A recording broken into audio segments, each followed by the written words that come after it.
Visakha Marriott hotel వద్ద ఉద్రిక్త వాతావరణం నెలకొంది.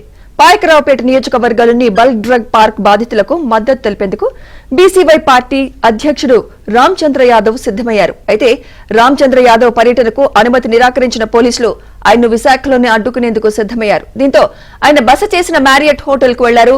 పర్యటనకు అనుమతి నిరాకరిస్తూ నోటీసులు ఇచ్చేందుకు ప్రయత్నించారు. దీంతో అక్కడ ఉద్రిక్తత చోటు చేసుకుంది.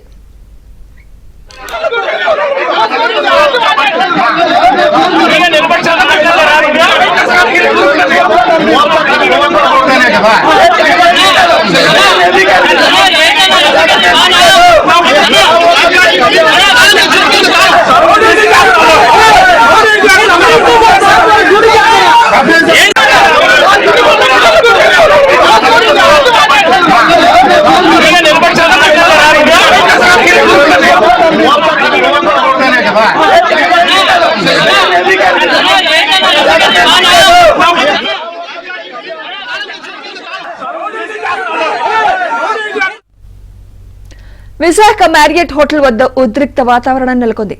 పాయకరావుపేట నియోజకవర్గంలోని బల్క్ డ్రగ్ పార్క్ బాధితులకు మద్దతు తెలిపేందుకు బీసీవై పార్టీ అధ్యక్షుడు రామచంద్ర యాదవ్ సిద్దమయ్యారు. అయితే రామచంద్ర యాదవ్ పర్యటనకు అనుమతి నిరాకరించిన పోలీసులు ఆయన్ను విశాఖలోనే అడ్డుకునేందుకు సిద్దమయ్యారు. దీంతో ఆయన బస చేసిన మ్యారియట్ హోటల్ కు వెళ్లారు.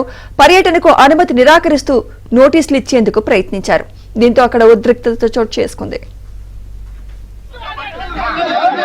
ఇదే అంశంపై మరింత సమాచారం మా ప్రతినిధి సతీష్ అందిస్తారు. సతీష్, లక్ష్మీదుర్గ విశాఖలో నక్కపల్లి ప్రాంతానికి వెళ్లబోతున్న బీసీవై పార్టీ అధినేత రామచంద్ర యాదవ్ బస్ చేస్తున్న హోటల్ దగ్గర ఒక్కసారిగా ఉద్రిక్త పరిస్థితి నెలకొంది. ఎందుకంటే ఆయన నక్కపల్లిలో బల్క్ డ్రగ్ ప్రాజెక్టు సంబంధించి అక్కడున్న స్థానికులతో మాట్లాడతారు, అక్కడ ఒక ఎడ్యుకేషన్ తీసుకొస్తారనే నేపథ్యంలో ఆయన విశాఖ రావడం జరిగింది.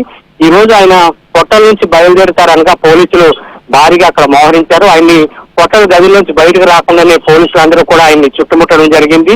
బయటకు రాగానే పోలీసులు ఆయన్ని చుట్టుముట్టడంతో ఒక్కసారిగా ఉద్రిక్త పరిస్థితి నెలకొంది. ఆయన బయటకు రాకుండా ఉండేందుకు పోలీసులు ఆయన ఎలాగైనా అక్కడి నుంచి బయటకు తీసుకెళ్లేందుకు నక్కపల్లి ప్రాంతానికి తీసుకెళ్లేందుకు కూడా ఆయన అనుచరులు కూడా భారీ స్థాయిలో అక్కడ చేరుకున్నారు. ఒక్కసారిగా ఆ హోటల్ చుట్టూ ఒక ఉద్రిక్త వాతావరణం నెలకొందని చెప్పుకోవచ్చు. అసలు ఏం జరుగుతుందన్న పరిస్థితి నెలకొంది. మొత్తం అనుచరులు, అదేవిధంగా పోలీసులు, మహిళా పోలీసులు అందరూ కూడా రామచంద్ర యాదవ్ చుట్టూ ఈ ఉదయం నుంచి కూడా ఆ మ్యారియట్ హోటల్ దగ్గర ఒక్కసారిగా ఆ పరిస్థితి గందరగోళ పరిస్థితి నెలకొన్నాయని చెప్పుకోవచ్చు. ఆయన అక్కడ కదలనివ్వకుండా పోలీసులు భారీగా మోహరించారు. మొత్తం ఆ హోటల్ ప్రాంగణం అంతా పోలీసులతో ఒక పక్క బీసీవై పార్టీ అనుచరులతో అంతా కూడా మోహరించి ఉండడంతో అసలు అక్కడ ఏం జరుగుతుంది అనేది ఒక మొత్తం నగరం అంతా కూడా వ్యాప్తి చెందింది. కానీ రామచంద్ర యాదవ్ నేను నక్కపల్లికి వెళ్ళడం లేదు, తమ సొంతూరు పొంగునూరుకు వెళ్ళిపోతున్నానని చెప్తున్నప్పటికీ కూడా పోలీసులు వినే పరిస్థితి కనిపించలేదు. కేవలం మాకు ఒక మాట చెప్పి ఆయన నేరుగా నక్కపల్లికి వెళ్లే అవకాశం కూడా ఉందన్నట్లుగా పోలీసులు భావించి ఆయన్ని రానివ్వకుండా చేశారు. ఒక్కసారిగా ఆయన కారును కూడా పోలీసు వాహనాలతో అడ్డగించి ఉండడంతో చివరిగా ఆయన నక్కపల్లి నుంచి వెళ్ళడం లేదు, పొంగునూరుకు వెళ్తామని చెప్తే అక్కడ పోలీసులు తనకు ఎస్కార్ట్ ఇచ్చి పొంగునూరుకి తరలించడంతో ఒక్కసారిగా అక్కడ శాంతించే పరిస్థితి నెలకొన్నాయి. లక్ష్మి.